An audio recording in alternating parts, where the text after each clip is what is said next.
In a world where the internet has killed cinema, three guys are determined to help show that it's not dead. And what better movie to show that than with Quentin Tarantino's new movie, Once Upon a Time in Hollywood. A movie about a fading actor and his best friend slash stuntman trying to remain relevant in the ever-changing times of 1969 Los Angeles. So we got a movie about struggling to stay relevant in an era where cinema and the landscape of movies itself is changing. Only thing I'm going to say to that is, sound a little bit familiar, guys? Just a little bit?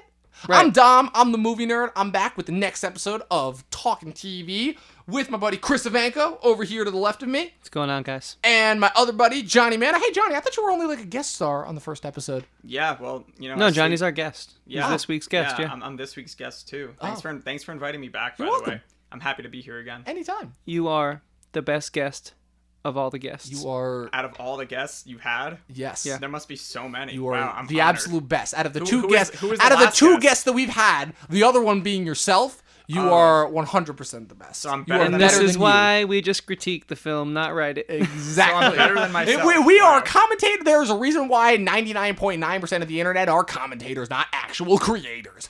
And the other 1%, when they do create stuff, well, that's what we're here for, to comment on it. So, Dom, you're the reason I saw this film, Yes. and because of me seeing this film, Johnny's the reason Yeah. that It's like you a know, whole continuing we're- train I- of just passing down word of and mouth. I was the reason why Dom saw it, so. right. Yes, so with that that's being exactly said, what happened. it seems to keep coming back to Dom. I think we can all agree What can on I that say? right I'm now. just the center of attention. I can't help myself. So, Dom, start us off. How do you want to take this conversation? Is the supposed ninth film from Quentin Tarantino, even though it's technically his 10th if you want to go all technical about it. It is a movie starring Leonardo Dicaprio and Brad Pitt as Rick Dalton and Cliff Booth, an actor-stuntman pair that Tarantino himself likened to a combination similar to the likes of Burt Reynolds and Hal Needham from the 70s. And kind of with this movie... First off, it's not, I should get this out of the way first. It's not a conventional movie in any way, shape, or form. I want to get that out of the way immediately, because I know that there are... The reception for this movie has been primarily positive, but for the most part... but there are still, a few naysayers, and of course the usual Tarantino critics that have come out, and of course more clickbaity journalists that ultimately provoke and get even more hilarious and bizarro, outlandish responses from Tarantino. Check out the clip from his Cannes interview if you want more evidence as to what I'm talking about. But yeah, with this movie, Tarantino's described it as his magnum opus, and I really did he? do. I didn't know that. He has described it as that, and I kind of really do have to agree with that. And that this is kind of, I said this when I wrote my initial review for this. This is a film I can tell that Tarantino's been wanting to do for a very long time. It's no secret that he is a lover of classic film. He loves movies. He lives and breathes the stuff. Like, just the way he talks about it. And I might be fanboying out a little bit, but that's also kind of like, I don't know, I see Tarantino in interviews, and just the way the guy presents himself and the way that he talks about it, I don't know, he kind of reminds me a little bit of me. Because, like, you guys both know me. You guys both know the type of person I am. I'm a little bit fritzy. I'm a little bit on the edge. When I get going, I kind of don't stop unless, like, somebody Right. kind of cuts me off. You have a blatant foot fetish.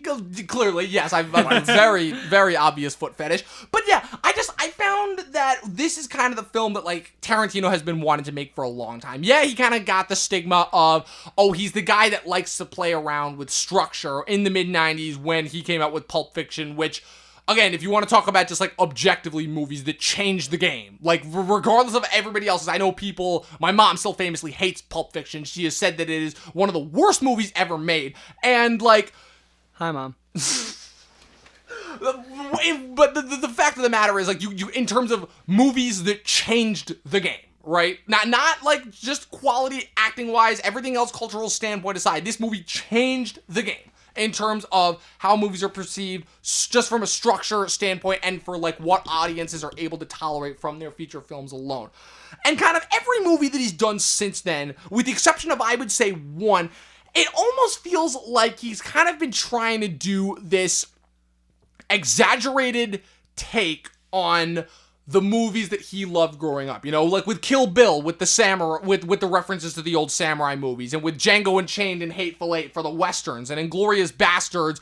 I would probably say Inglourious Bastards is probably the closest he came to replicating the kind of, like, structure that kind of made Pulp Fiction great, albeit, like, a lot more, I would say, straightforward in that Inglourious Basterds, with the exception of a few scenes, has a mostly linear plot. Yeah, it bounces back and forth between two different sets of characters, but it still has a mostly linear forward-moving plot versus Pulp Fiction, which is all out of order. And with this movie, I would say that it's not conventional by any means or shape, but it's probably his most subdued effort yet. And I ultimately think that's what makes this something more than A, just the rest of his filmography, and B, more than just the rest of the films that I feel like I've seen in the rest of 2019. Just from what you just said, would you say that there's any divisive intention he has with that type of style of unconventional movies? In terms of what that he goes out of his way to make it that way? Not necessarily going out of his way, but just if he makes it thinking like some fans are gonna hate that it's like this, and some of the audience is gonna. So you mentioned the word fans there. Tarantino is not a guy audience. Right, but like audiences. That's so. Are you the better asking? word. Do you think there's a cynical part to Tarantino that enjoys being as polarizing as he most often is? Maybe not cynical, but just in terms of if he's thinking about if he's conscious of it creative being intent, divisive. right? Is there creative intent in creating something that's divisive? I mean, there's definitely creative intent behind it. This was just my question for Dom. Well, there's creative intent behind the movie, but do you think? I also would like to know. Do you think I want to expand on what Johnny's saying? Do you think that Tarantino sets out to be divisive and sort of destructive in a sense with his art? Okay, so there we go. So destructive, yes. Divisive, not intentionally. I think at this point, Tarantino has always been the kind of guy, and he said this for in multiple things. Tarantino has made that stigma of he is the guy who does not give a fuck about what anyone thinks. Tarantino has made that stigma apparent, from the get-go, and that he is the guy that, it doesn't matter what you're asking, it doesn't matter. My films are about what I want them to be about, and you are going to get from them what you want, and if you try to question me in any way, shape, or form in terms of, am I, going out of my way, he's not the kind of guy that's going to get thrown off by somebody who's saying, what was your purpose behind, not including enough of Sharon Tate in this movie, to which he responds, I reject your hypothesis, because I did what I mean, legitimately that was his response, and he didn't need to go more into it, because what that said to me is, again, it's just keeping in terms of what Tarantino has been doing since day one, and that he is going to do what he does, and he doesn't give a shit about what the culture, the landscape, whatever is going on at the time, is going to think about his stuff. If I'm not mistaken, wasn't that a politically correct motive behind asking that question to him? Oh yeah, absolutely. Because I know many people, not just critics and people working in the industry, but people in general who had a problem with what he did with Sharon Tate. But I actually have a few reasons as to why I kind of am foreboding of this, because I'm not gonna lie, this is probably the first time ever that I've ever actually paid attention and actually thought, there may be some merit to some of this criticism, because most of the time I usually just deflect it as more liberal propaganda, and just more so it's just PC, product of the time, people just don't like Tarantino, because I always find it hilarious when the whole Me Too scandal happened, and that nobody kind of really brought up Tarantino's name, and the few times that it was brought up, it was shot down immediately, because it's guys, people have been trying to slander and take down Tarantino long before Me Too was even a thing. They didn't take him down then, they're definitely not taking him down now. Right. Now, why do you think that when we speak about a Tarantino movie, as opposed to other directors, we're starting off not talking about the movie, but him as a person? Because he's made himself a personality. And that's not just through force of his director. We talk about other directors that have become tour de forces through their work, right? Like a Christopher Nolan, like a Martin Scorsese, like a Stanley Kubrick, like a Paul Thomas Anderson, to the point where it's not necessarily that you recognize it because they're synonymous, but you recognize them not just because of how many great iconic movies they've made, but also because of just you feel like they have a certain style to them. Tarantino, besides having a very apparent and obvious style, has also gone out of his way is that he's a personality. It's not just a matter, and regardless of how we may be able to separate the art from the artist, there's ultimately a part of you that's going into your art, right? That's the whole point, right? Art is supposed to be creative, freedom, extension expression of yourself, right? Exactly. So no matter what happens, you're gonna see a piece of Tarantino in his work, and because Tarantino has made himself such this I honestly can't even think of another word to use, enigma behind the scenes, that he just has this incredible, crazy personality, and everybody that's worked with him has said the same thing about him. They have said, yeah, this guy lives and breathes what he is. Yeah, he has certain personality quirks, but what you see from Tarantino, that is Tarantino. I think another thing that comes to it too is that he's one of the few actual genuine people in Hollywood, right? You may not like his personality, but at the very least, you can't say that he's never once been anything but consistent. And so with that being said, I think that's a great segue into the strongest resonating factor of this movie that hits me in the heartstrings is the fact that yes, that comes across. He is himself. He is unapologetically going to create art that he wants to create, and I cannot thank him enough for this movie, especially in the year 2019. Especially in the year 2019. Like, don't get me wrong, like, just this movie existing in general is amazing enough, but the fact that it's this movie existing in 2019, the year that I already said is famously, like, made it even more apparent that streaming is killing the movie theater and the idea of traditional cinematic endeavors. Like, I am so effing glad that this movie exists and was able to be released in the summer, too, of all time periods, too. That's what's crazy, because his last 2 movies were winter releases. Right, and so the reason I would love to walk up to him right now and shake his hand and thank him for this movie is because I'm sick of the spoon-fed formulaic films, aka Marvel, aka DC, even Star Wars. Actual comic brand that you like is yeah. I mean, look, this is all about being honest and talking about what I like and dislike about my favorite things. I mean, I still love Star Wars, but I hate what's happening to it right now. And so for me, I think that this movie resonates on 2 layers. One, it resonates on the grand scale that you can have a successful movie that isn't a part of an intellectual property in 2019 and follows a classic movie format shot on film.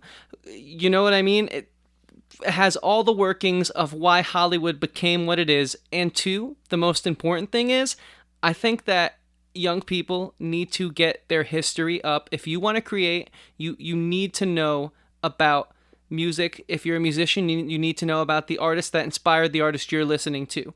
You need to know about the filmmakers that inspired the filmmakers you're watching.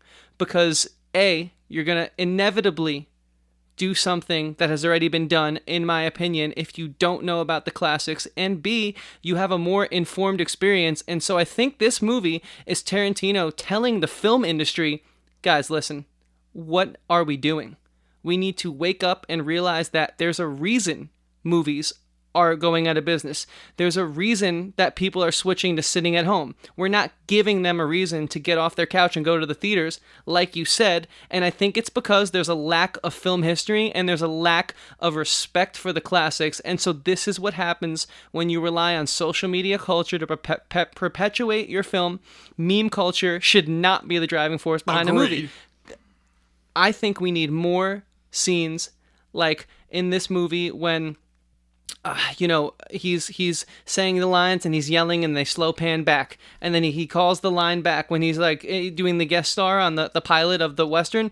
We need more scenes that challenge you and make you sit through them because that's art. I mean, those were beautiful scenes. And so I thank him for this movie. And I would love to know, like, what, honestly, Johnny, as someone who's not as deep into film as you are music, you're creative, so you see things differently, and so we value your opinion. That's why you're on the show. But like, do you agree with what we're saying about this? And what do you think about that? As just more so the consumer, because me and Dom went to film school. You've been around us. You've gotten that knowledge, but you have more of like just an artist approach, an untrained eye, if you will. Yeah, one thing that I thought was interesting that I agreed with that you brought up was how you're kind of sick of seeing the same like Marvel and like popcorn action type of movies. That I feel like it's been a combination of just that and then all of the movies that win Oscars that a lot of people have never even heard of or have never even seen, and I feel like it's refreshing to see a movie that didn't really fall into either of those categories coming out now. And yeah, as someone who has never even really been that much of a consumer of Quentin Tarantino specifically, not that I've had any dislike for him or anything like that, I just have never really got around to seeing a lot of his movies. I definitely thought it was interesting to be able to experience how unconventional his structure is in his film. And yeah, it was definitely something that I wasn't really prepared for. And it kind of made it so that it took me a little bit after the movie to be able to formulate what I really felt about the movie. Because throughout the whole thing, I kept kind of thinking to myself, like, what is this movie actually about? And then kind of, I don't know, just in a lapse of time after the movie, I was kind of finally able to put that together for myself, which I think it's interesting. I think, Dom, you mentioned it on how it's just all about what you get out of it. So this has been a big topic of discussion based on what I've read and what I've heard about this movie. What is this movie about? Johnny? How did this movie resonate to you? Like, what is this movie about, Johnny? First of all, Brad Pitt's character is a great friend. Right? He is like Just a great guy. He is the best friend to have. Besides, To me, fact that is the like, standout performance the of this definition movie. of cool. Yes, in that is the one thing that Just I when hate. you thought Brad Pitt had reached his pinnacle, he went and showed you pulls that this there out. is still so much to learn. And I think Brad Pitt's performance, as much as Tarantino making this movie is like a slap in the face to young creators, I think this is Brad Pitt telling them, you never stop learning, do not get complacent, keep challenging yourself in roles that you may not find yourself in. I feel like everyone going into this movie, if you didn't know about casting, you would think that Rick Dalton would be Brad Pitt and Leo DiCaprio would be Cliff Booth. Yeah. But they flipped that. They took Brad Pitt out of Especially- the godlike role, and he challenged himself, and I really think it paid Especially off. because, that part was originally going to be Tom Cruise. I did not. Yeah, because that was the whole big thing is when this movie was first getting into production. Because the whole thing is that, again, talking about how Hollywood kind of uses big events to their advantage. But I was about to say, because newsflash, kids, Hollywood doesn't give a fuck about Me Too. The only reason why they did is because there were enough people complaining about it on social media for it to actually like make a dent in their wallets. Hollywood could give less of a fuck about that. But yeah, so when Tarantino was kind of using the whole Me Too scandal and like, him separating from the Weinstein Company, because this is also famously the first movie that he's done that was not distributed by the Weinstein Company. It was distributed by Sony. And what's it called? And when they were first announcing casting, the whole big thing was that, he was circling a ton of big people, Leo DiCaprio, Margot Robbie, the big stink when they announced that Pacino was going to be in this movie, because besides the fact that this is the first time that Pacino's ever worked with Tarantino, also this is kind of a comeback year for Pacino, as he'll also be in the new Scorsese movie, The Irishman, later this year, which also marks the first time that he's ever worked with Scorsese. So the fact that 2019 gave us the first time Al Pacino's worked with both Tarantino and Scorsese is already ridiculous enough in and of itself. But I remember the big thing when a lot of those first initial casting and rumors were circling around is that Tom Cruise was originally going to be in the movie. And then they eventually shuffled him out and they brought in Brad Pitt. But yeah, I don't know. That's just one of those kind of alternative what ifs that I always wondered. I'm like, yeah, this was great watching it, but man, what if it had been this part, Because Tom Cruise, obviously, he's not to the same level, I would say, that Brad Pitt is, but like, he's definitely obviously a superstar in his own right, and he kind of like similar age to Brad Pitt. He's only a year older than Brad Pitt, like kind of similar build, not the exact same kind of vibe, but similar kind of vibe. I'd say Pitt's probably a little bit more of an interesting personality. I thought they were identical twins. Were they not? Who, Cruise and Pitt? Yeah. I can't tell if you're joking right now. No. This might be a little bit of my autism that I'm convinced that I have, but whoops, probably not a good thing to drop on a podcast. Anyways, okay, I don't know. Just to get back to your original question, like the big thing that stuck out to me is Brad Pitt is an amazing friend. Leonardo DiCaprio, not as good of a friend, but you also didn't really hate him as a character. Right. But I also really like how you brought up the idea that Quentin Tarantino is kind of trying to pitch to the current generation of creatives to like not forget about the classics, because I kind of think when you're living in our generation with social media and instant gratification, it's easy to fall into the mindset. Basically, there's this whole thing where we're basically standing on the shoulders of great people who created all these classics, and it's easy in our mindset for us to think that we're flying. It's the Samuel Tarly line from Game of Thrones. I'm sick of reading about the endeavors of better men. And so I think that's why this movie sort of is making us ask, what was it about? Because yes, at times it did feel like you said, Johnny, when we walked out of the theaters, a collection of great scenes that were put together in a movie that maybe didn't work so well, right? But I don't think this movie was I want to believe the intent of this movie was meant to be ambiguous for you to, in a sense, feel bad about yourself as a consumer, but in a way where it doesn't leave you feeling like nasty or dirty for maybe supporting Disney for all of those Marvel movies, or for supporting Fox for all of those Spider-Man movies in the early 2000s. Sony. Maybe in a way, I think it's meant to make you open your eyes and be like, I can be better, and I can help us get back to getting more movies like this. Like, I think that this whole point of this movie being so empty, and I will use that word, is because it's super interpretive. Hold on, I want to talk about that real quick. Empty in what sense? Well, it's very interpretive. I mean, okay, like, I wouldn't exactly call that empty though. Like, but the meaning to me was more so like for example, Sharon Tate, right? Right. what really was that story there? Oh, okay, all right. I think that was more so like an homage to a time in Hollywood that has gone. I agree.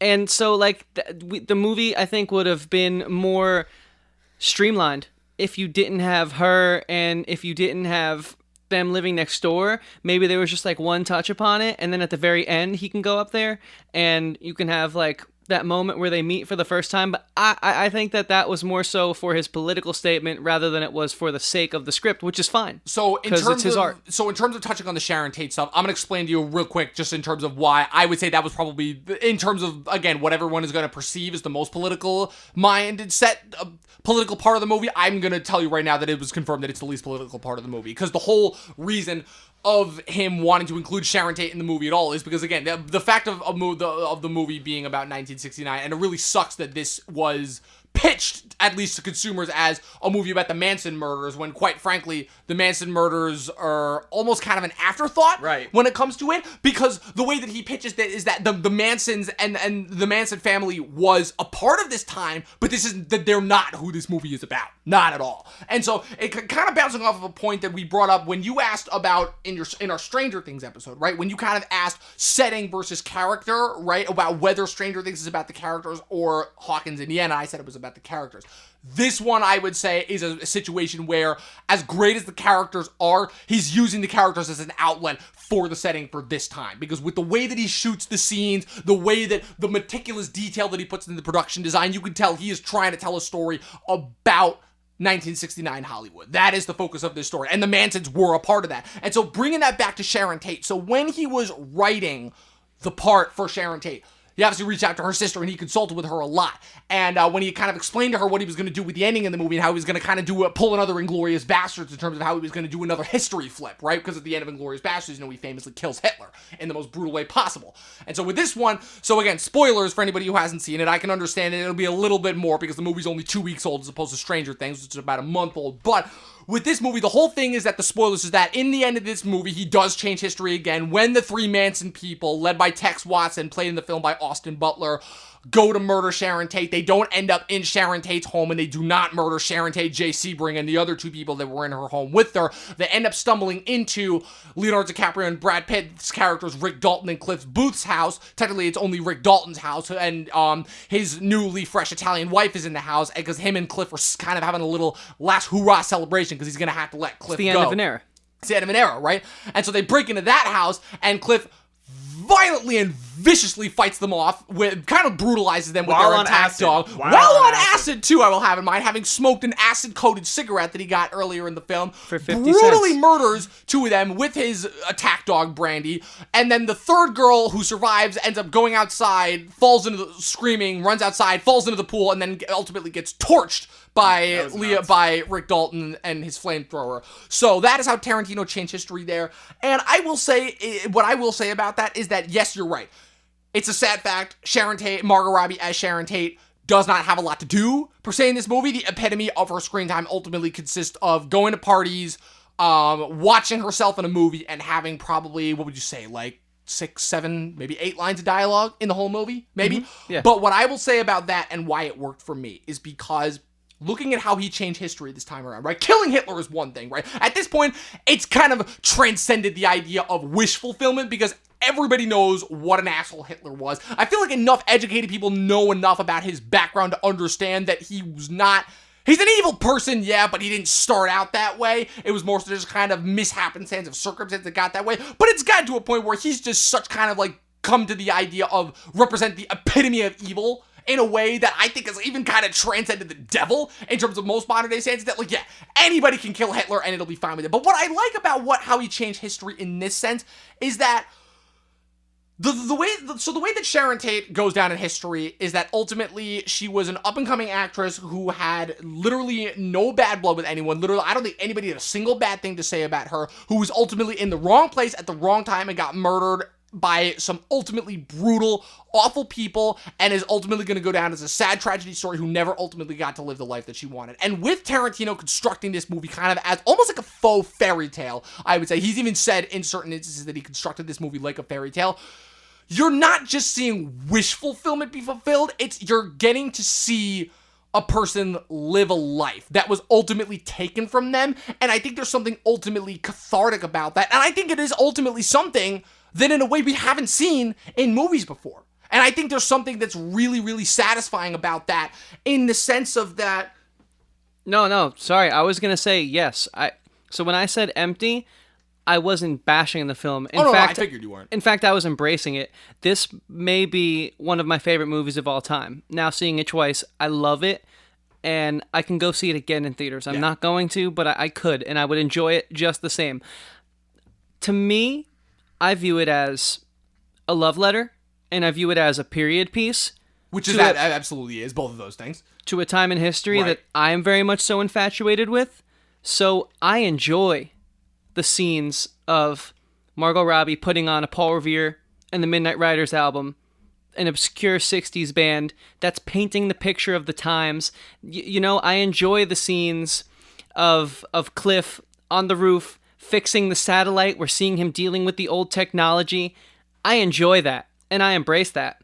And I love how that challenges, I feel personally, the younger generation, because it's exciting in a way that is tasteful, which is something I don't think we get in cinema these days. And I want to transition into the performances. Yes. Because to me, they were so subtle, yet so dynamic at the same time. It's everything you want from a Tarantino performance. And that Tarantino, I feel like, has always managed to nail the perfect line between subtlety and overly bombastic. And that I can't think of a single character from his movies who is not memorable and doesn't have that one moment. But every single one of the people that you watch, they still feel like you're watching like characters. And it's very obviously him, like, because he, like, very obvious. I've heard this term used by some of his detractors. I famously have a professor up at school who despises the way that he writes movies.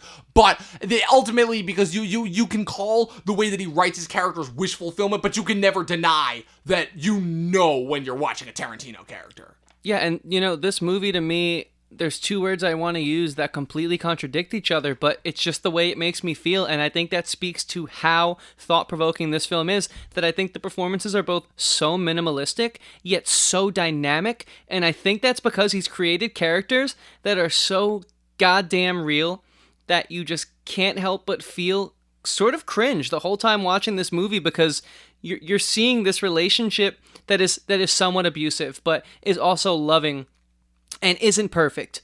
It's about Once Upon a Time in Hollywood, but it's the ugliest parts of it. And so for me, that's charming to me, because I'm sick of being fed the silver spoon of Disney and all these other big powerhouse companies, And so I would love to know, like, Johnny, what do you think of the performances in this movie? Do you think, like, what makes this movie for you? And honestly, let's dial it back now. Let's jump into, like, do you guys like it? If you like it, why do you like it? I think we've established at this point that I like it. I like it too. I think we've established that. I like it too, and I think we've sort of talked about why. Johnny's been a little quieter, so I'd love to toss it over to our guest. Yeah, I definitely like I stated previously before that I wasn't really used to his structure for his films, so it was something I kind of had to digest a little bit.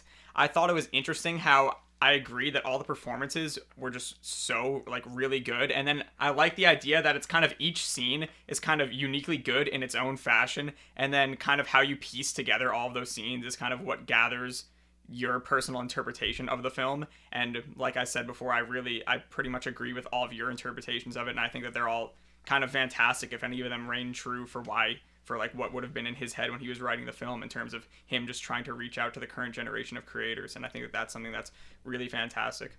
Now that is, I'm glad you agree with me. I'm glad we all see it that way, but I think that is me just speculating. And so I have to be honest about that. That's what I hope the intent is. Yeah. Because that's how I justify this film. So let's strip that down. Let's take that away. Let's dissect it just from what we just saw. Is it a good film? Taking away all that I just said, because we don't know. There's nothing on record saying this was him slapping the younger generation in the face. There's nothing. You know what I mean? I agreed with you on that interpretation. Yeah, totally. But, like, do you think, without that interpretation, just sort of based off of what we saw, do you think this is a good film? Yeah, I mean, me personally, I am more of a fan of linear plots. It was something but then again, like I said, this is the first movie that I've really digested of his, so it's not something that I have a vast knowledge of. Maybe it's something that would grow on me a little bit more, but I definitely think it's a good film. Me personally, I wouldn't say that I loved it, but those are kind of two different schools of thought. There's the objective thought, and then there's the opinion thought. So yeah, that's pretty much my interpretation on that. Yeah, so if we're talking about, like, I think I've made it more than clear what my stance on this movie is. I'm not gonna lie, obviously I'm a huge Tarantino fanboy, but going back to, like, what makes a good film, obviously, like I said, the idea of what makes a good film has become so construed in today's era of pop culture and social media and memes, because I know people whose favorite movie of last year was Venom, and no, I'm not kidding, they were not joking or being ironic about that in any way, shape, or form. And so, obviously, when it comes to taste in art, in anything, is subjective. I was literally just having an argument with somebody about that last night because he was just trying to be a troll and say that the Nolan Batman movies are bad just for the simple fact of he can because, oh, the Nolan movies are bad, and, you know, there's nothing it's like, whatever. The point being is that art is subjective and taste is ultimately subjective, but I think what makes this not only a good film but a great film is, besides all the things of Chris that you were saying about that, you're right in that you are kind of speculating a little bit in terms of, I don't necessarily think that was his intention going out of the way. I don't think Tarantino's the kind of guy that goes into any movie saying, I'm going to teach the younger generation a lesson. He's never kind of struck me as that kind of a guy. But what I'll say about it is, what I think makes this movie great is that, besides telling a story, besides having great structure, besides having great technical prowess behind it, besides having amazing stars that actually feel like they're being well utilized and not just there because it's an easy celebrity casting, it's a movie that feels like a movie. And I know that people have said this to death at this point, but when you talk about the idea of a cinematic experience, the cinematic experience has become this equivalent of going to a sports game now. And that's ultimately what Disney and Marvel and Star Wars have turned it into. Where, again, people are not cheering at Captain America lifting Thor's hammer because there's any sort of cinematic merit behind it. They're cheering because they're seeing Captain America lift Thor's hammer and everybody else is cheering because of it. And they're getting that rush of endorphins. With this movie, what you're getting is you are getting what movies should be doing and what no other movie, I feel like, is doing. At least no movie that gets the type of level of marketing and attention that the Disney movies get. That's why this is not only a good movie, but a great movie. I'm curious, with you saying that, we kind of touched before on how we feel like cinema in terms of movies is dying mainly because of streaming and other and culturally and politically, with stuff becoming more political and stuff like that. Do you think that this film could kind of cause some sort of resurgence in cinema in general, or do you think that this is kind of just like another kind of like just spark in like what used to be? Honestly, that's a great question, because I feel like it could go either way, because I don't like being cynical in every situation, even though I'm a cynical person by nature. So my immediate go-to response is no, this is kind of just a love letter and an ode to kind of the way things used to be, and ultimately that we're kind of not going to get something like this ever again. But I could just as easily be wrong, and this could inspire kind of a new wave of filmmakers to kind of go out and make more endeavors like this. What Hollywood will do is Hollywood will, of course, take the wrong lessons from this and say, oh, this movie was 3 hours. Oh, people like that. We're going to make everything 3 hours now. It Chapter 2, make that 3 hours long. Even though there's no reason for that to be. It didn't feel like 3 hours at all. No, it didn't. And that's the sign of a good movie. Yeah. When it flies by. Because you guys know me. I'm always sipping on some sort of tea or some sort of Diet Pepsi, and the thought of going to the bathroom did not cross my mind once watching this movie, and this was my second time. And again, I did not want to miss a moment, because all I kept thinking to myself while watching this film was, wow, I get to see this in theaters. The full experience is really making this movie happen for me, and this is why I love this movie. And so I didn't want to miss a second of it, and I didn't even think of like, I, for all intents and purposes, wasn't there.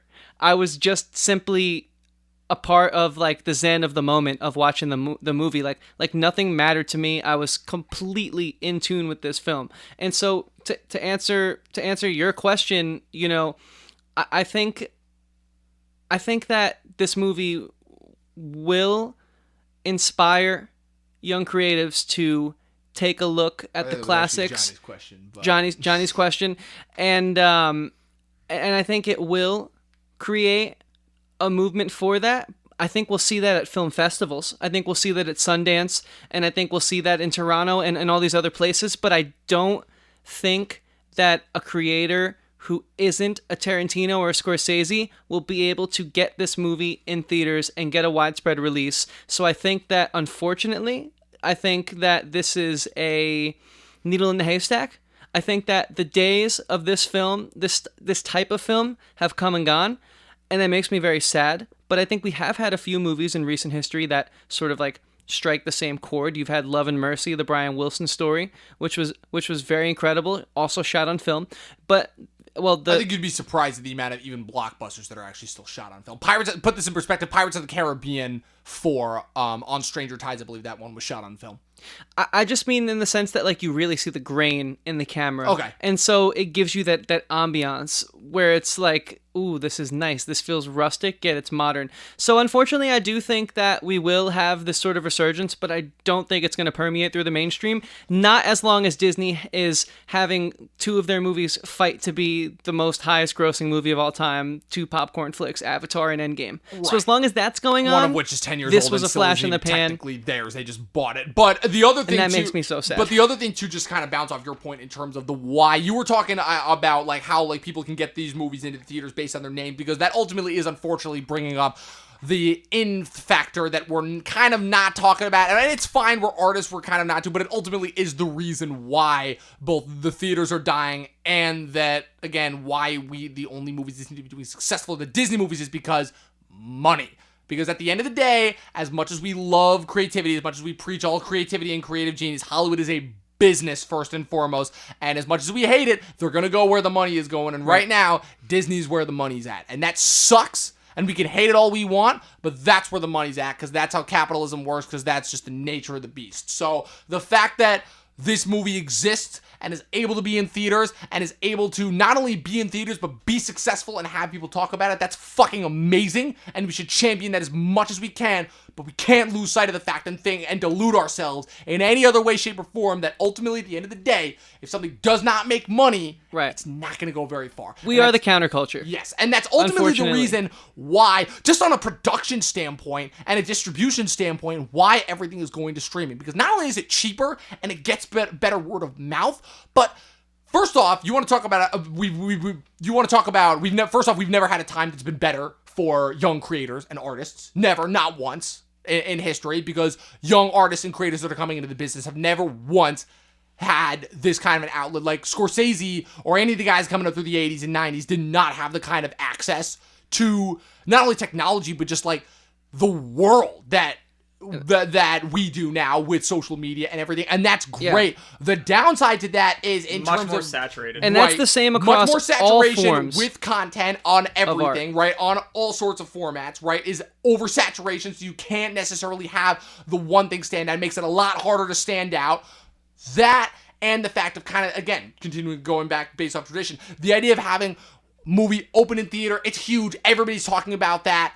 That kind of doesn't happen anymore because even if you have something on Netflix, like again, we were just talking about this, one of our most despised things about Bird Box, besides the fact that it's a piece of shit movie, is the fact that people don't even seem to really care about the quality of it. They just like it because A, it inspires a million memes, and it inspired an internet challenge for stupid people to make themselves have a few clicks and likes on the internet. And that ultimately is the future of movies in terms of like that's where the money is, because those are the types of companies that give young up and coming artists the distribution and the type of access to those sorts of things that other more so traditional studios would have given them a hard time for, that they would have a lot more easy access to. And just from a purely economic standpoint, it's way better job wise. Like, in terms of, like, just getting consistent jobs, that's great, because you work, like, 20, 30 odd jobs, right? Who gives a shit where the movie's going? The point is you worked on movies, right? Who's going to turn down the opportunity to work on a movie? Yeah, and so that is all apparent, and that's great. That is one of the things that is awesome about, the Disney boom, It's giving a lot of people jobs, which is always awesome. Not and just so, the Disney boom, but I would say the streaming boom more than anything else. Right, exactly. Like, all having all of these niche shows pop Right. up with their selective audiences. And so I think that the reason we're talking about this right now is because there's no doubt that Once Upon a Time in Hollywood is a thought-provoking film, right? It's brought us to this whole sort of greater, grandiose conversation. I think that this is something we're going to definitely elaborate more in a further episode. But right now, I want to talk about the other side of this movie, right? Because it's not a perfect film. It has a few things that I think it could have done without. I'll agree with you there. And we loosely touched upon it. So let's use the back half of this conversation to sort of, because I always want to show on this show that we're not just sort of like drinking the Kool-Aid of whatever topics we choose to talk about. Because even if we are fanboys in this situation. Even if we are fanboys, we have to be better than everyone else. Yes. At least that's what I want to try and do, just for the sake of our growth. So what do we not like about this film? Is there anything you guys have that come to mind that you sort of maybe we could have done without, or maybe it wasn't explored enough for you to justify being in the movie? I mean, I don't want to just feed you those if there's anything else you think.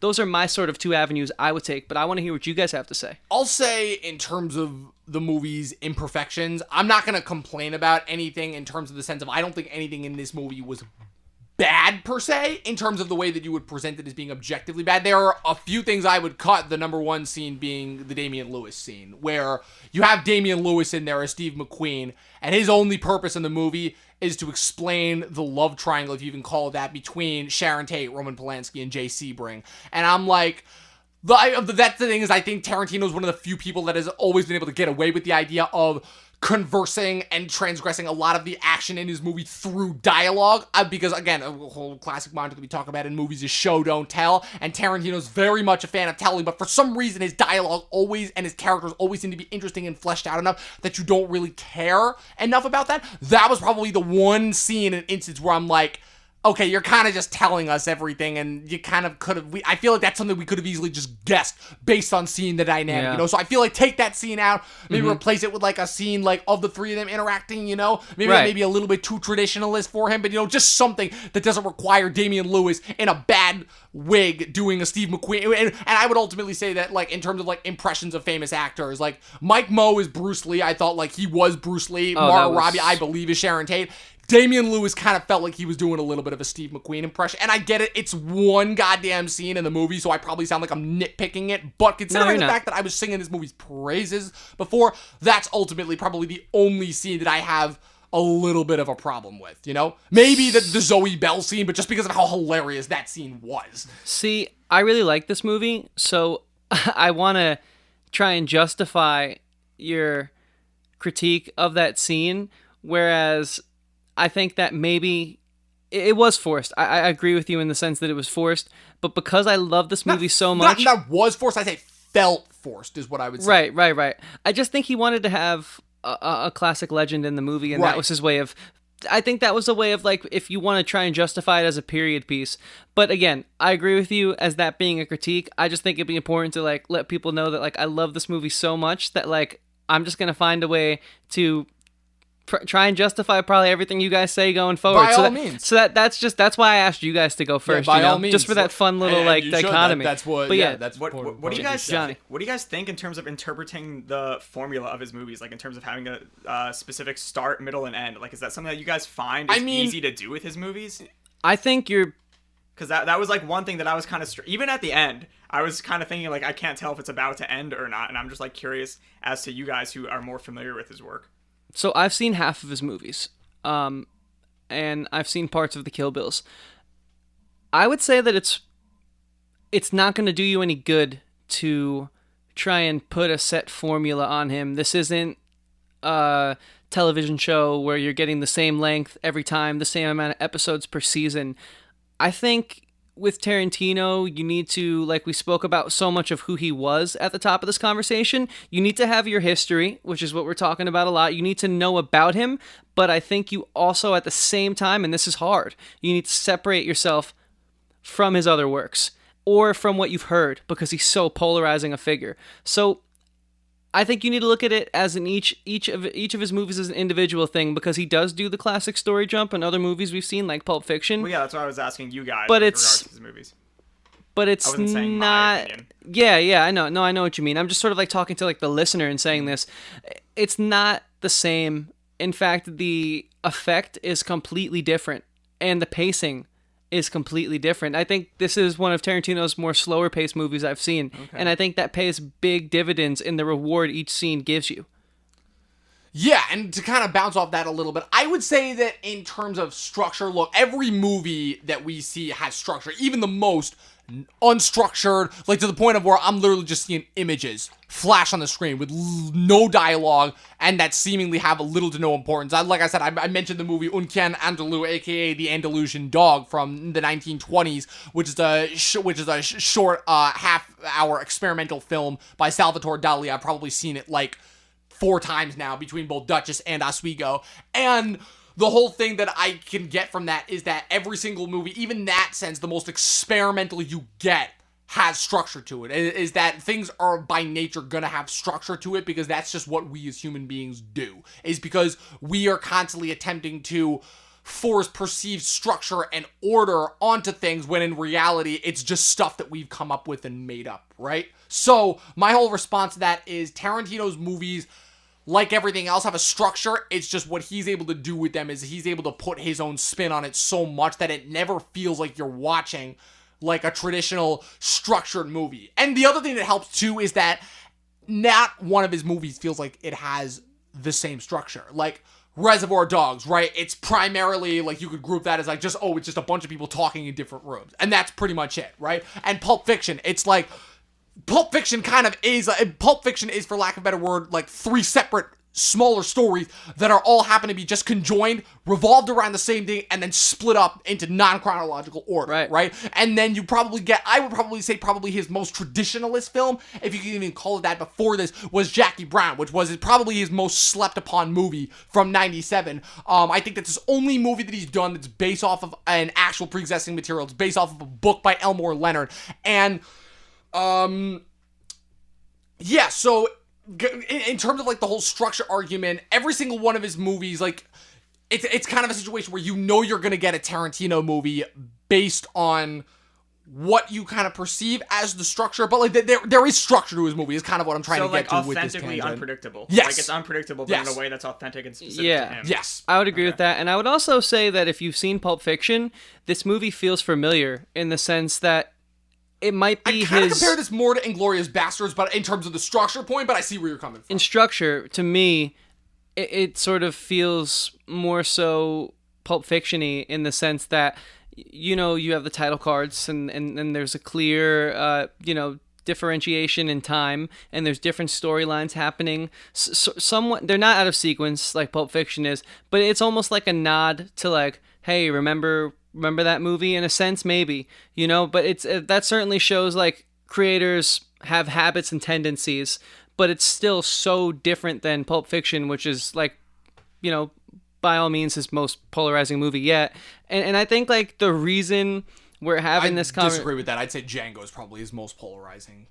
True. Okay. I guess it depends on the decade. He's sort of a guy. That's the other big thing. He's sort of a guy that has made such an impact in every decade so far. I feel like Pulp Fiction when it came out, though, I feel like again it was just because it was just such a landmark hit, and obviously the '90s, kind of not as PC as it is now. But I would say that again, the biggest thing is that, and ultimately, like I said, the Me Too movement, and ultimately everything that came out post that, I feel like it's a lot more people came out about Django that didn't necessarily come out at the time, and I'm like, okay, so you're full of shit because if you actually felt this way, you would have said it when the movie came out. But I know that movie had its detractors like from the minute that movie came out, so I can't really say too much. But like I know Double Toasted famously has never liked Django Unchained. Mm-hmm. Like and they're kind of like really and are not fans of his very liberal use of the N-word. And right. I'm still confused as to how he seems to be the only white guy that everybody is cool with just being able to freely use that word. I will appreciate though, not one N-word drop in this movie. I think this might be his first movie that did not have a single N-word in it.